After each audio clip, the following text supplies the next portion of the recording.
اور بھی آپ کو بتائیں کہ سیرت النبی کانفرنس اس وقت جاری ہے اور علامہ طاہر اشرفی اس وقت خطاب کر رہی ہیں، لیکن رسول اللہ صلی اللہ علیہ وسلم سے منسوب کر دی جاتی ہے۔ تو ان حالات میں اپنی نوجوان نسل کو دین کی تعلیم سے بھی اور دنیا کی تعلیم سے بھی دونوں سے آراستہ کرنا یہ ہماری ذمہ داری ہے۔ اور اخلاق، یہ تو سچی بات ہے کہ یہ سوشل میڈیا نے، خواہ وہ یونیورسٹی کا طالب علم ہے یا ہمارے مدرسے کا طالب علم ہے، اس سوشل میڈیا نے سب کو ہی ایک ہی صف میں کھڑا کر دیا ہے۔ گالی، بدتمیزی، بد تہذیبی یہ حصہ بن چکا ہے۔ آپ جا کے سوشل میڈیا پہ دیکھ لیجئے، جبکہ میرے اور آپ کے آقا سید الانبیاء حضرت محمد مصطفیٰ صلی اللہ علیہ وسلم کا فرمان بڑا واضح ہے کہ مسلمان تو وہ ہے جس کی زبان اور ہاتھ سے دوسرا انسان اور دوسرا مسلمان محفوظ ہو، لیکن ہم یہ بھول چکے ہیں۔ اسی طرح یہ وطن عزیز پاکستان، ابھی مولانا قاری حنیف جلندری صاحب نے کہا کہ پاکستان کا مطلب کیا، لا الہ الا اللہ، لیکن سودی نظام بھی ہم 76 سالوں میں ختم نہیں کر سکے۔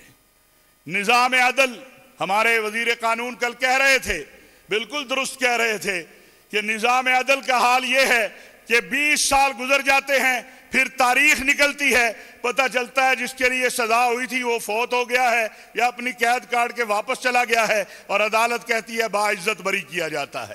اس کے 20 سال کون دے گا؟ یہ ساری چیزیں جو ہیں یہ ہمارے مسائل ہیں، یہ تعلیم سے بھی وابستہ ہیں، تربیت سے بھی وابستہ ہیں۔ اگر تعلیم معیاری ہوگی، تربیت اچھی ہوگی تو پھر ملک کے حالات بھی بہتر ہو جائیں گے، پھر مصائب بھی ختم ہو جائیں گے، پھر مسائل بھی حل ہو جائیں گے۔ اور اگر تعلیم و تربیت دونوں میں ہی فقدان ہوگا تو پھر ماتم ہی کیا جا سکتا ہے جو اس وقت ہم کر رہے ہیں۔ میں سمجھتا ہوں وزارت مذہبی امور نے بہت اچھا موضوع کا انتخاب کیا ہے، لیکن چوئی صالح حسین صاحب، آپ سے گزارش ہے کہ یہ صرف ایک کانفرنس تک محدود نہ رہے۔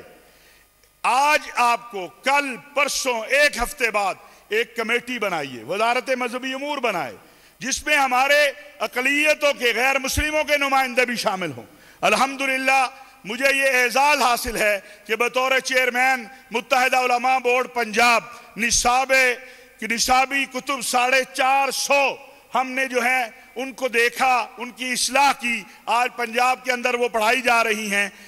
ضرورت اس بات کی ہے کہ میرے نصاب تعلیم میں دین مصطفیٰ صلی اللہ علیہ وسلم میں پائی جانے والی رواداری بھی موجود ہو، وہ محبت بھی موجود ہو، وہ اخوت بھی موجود ہو، پتہ ہو کہ اسلام نے جو عورت کو حق دیا ہے، آج بات ہوتی ہے عورتوں کے حقوق کی، میرے دین نے تو جنت جس کے لیے سارا کچھ کیا جاتا ہے، اسلام نے اتنا بڑا حق دے دیا کہ الجنت تحت اقدام الامہات، جنت ماؤں کے قدموں کے نیچے ہے۔ اس سے بڑا حق عورت کا کیا اسلام تسلیم کرتا؟ سب سے بڑا حق دے دیا۔ رسول اللہ صلی اللہ علیہ وسلم نے فرمایا کہ خیرکم خیرکم لاہلی، تم میں سے بہترین وہ ہے جو اپنے اہل کے لیے بہتر ہے۔ ہم دنیا کو بتائیں کہ ہمارا دین وہ عورت کو بھی حق دیتا ہے، وہ غیر مسلم کو بھی حق دیتا ہے، وہ بچے کو بھی حق دیتا ہے، وہ بوڑھے کو بھی حق دیتا ہے۔ یہ ہماری ذمہ داری ہے اور یہ ہمارے نصاب میں شامل ہونا چاہیے۔ علامہ طاہر اشرفی اس وقت تقریب سے خطاب کر رہی ہیں۔